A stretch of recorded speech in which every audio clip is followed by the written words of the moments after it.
pelos jornais, né, pela leitura da velha imprensa, aí o mundo está de olho no Brasil, está contra o Brasil, está preocupado com o Brasil. Eu queria que o senhor resumisse para a gente qual é o clima em relação ao Brasil verdadeiro.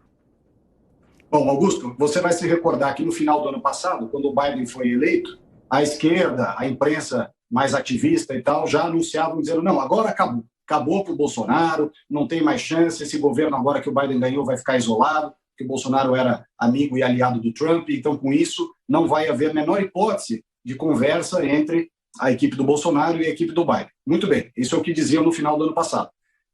Depois desse patrulhamento e desse ataque, né, nós fomos conversando muito com o secretário John Kerry, que é o enviado especial do Biden para a questão climática. Já estamos há muitas semanas, há meses até, conversando semanalmente com a equipe do secretário Kerry, com ele próprio, inclusive, em algumas ocasiões, também com a Lok Sharma, que é o presidente da COP em inglês, e começou a se desenhar um entendimento. Os Estados Unidos pediu ao Brasil que apresentasse uma proposta de ação do curto prazo para controle do desmatamento ilegal. Nós apresentamos uma proposta muito bem desenhada, que se divide entre comando e controle e incentivos econômicos, que requer, em 12 meses, recursos da ordem de $1 bilhão.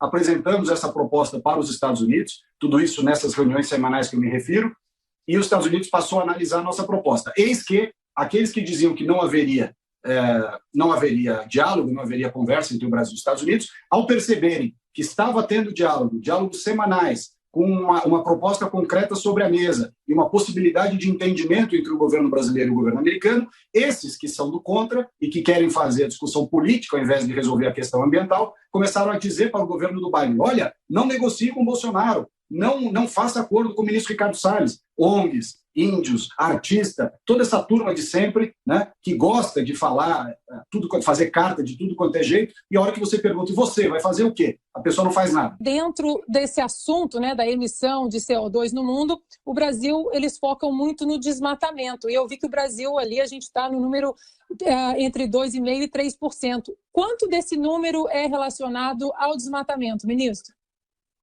Ana Paula, o Brasil, como você disse bem, é 3% das emissões globais. Desses 3%, não chega a 3%, um pouquinho menos, mas 3%. O desmatamento é um pouquinho menos da metade, então 1,4%, 1,5%. 1,5%, se você considerar para cima, dentro de 100% das emissões globais. Quer dizer, qual é o grande peso das emissões globais? São os combustíveis fósseis queimados pelos países ricos. O problema das emissões não é o 1,5% brasileiro. A gente sabe que aí o globalismo ele precisa de crises globais, né? E hoje um caminho é exatamente a preocupação com o meio ambiente, né? A verdadeira preocupação, mas também a falaciosa, a travestida de boas intenções. Como é que o senhor vê essa máquina de falácia da elite globalista aí, que engloba também Hollywood e personagens aí como Greta Thunberg, por exemplo? Como combater essa máquina de falácias em relação ao que acontece realmente no Brasil? Porque a gente não vê essa máquina falando, por exemplo, de como a China polui os seus rios, né, e os dejetos são colocados aí no mar, que os oceanos que são, na verdade, os pulmões, né, do mundo, os incêndios da Califórnia também são absolutamente esquecidos. Como combater, ministro, essa máquina de fake news mesmo, de falácia que hoje toma conta dessa elite globalista? Ana Paula, como você já colocou, 90% do lixo no mar vem dos países asiáticos, não vem dos países da América e da Europa. Vem da Ásia e alguns países da África.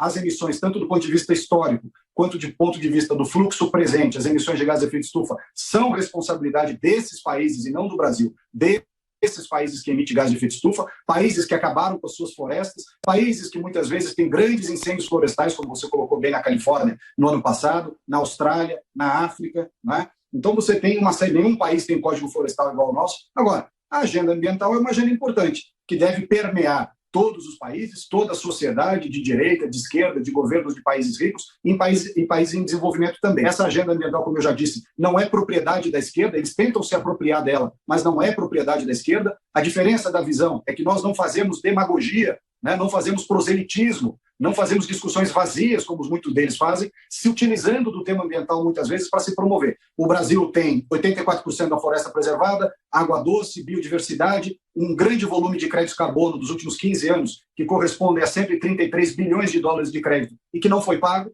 tá certo? Agora, o Brasil, da mesma forma que se dispõe e está presente e se voluntaria para ajudar a resolver um problema de mudanças climáticas e emissões de gases de efeito estufa, que não é responsável, o Brasil também quer e está aberto à participação e ajuda do setor privado e dos governos para o problema do desmatamento ilegal. Então é muito importante que a gente conte com essa participação no combate ao desmatamento ilegal. A gente acompanhou um movimento bastante volumoso, significativo na internet com hashtags de Fica Salles, Fora Salles. O ministro do Meio Ambiente está tranquilo, o presidente Bolsonaro está tranquilo, o ministro fica?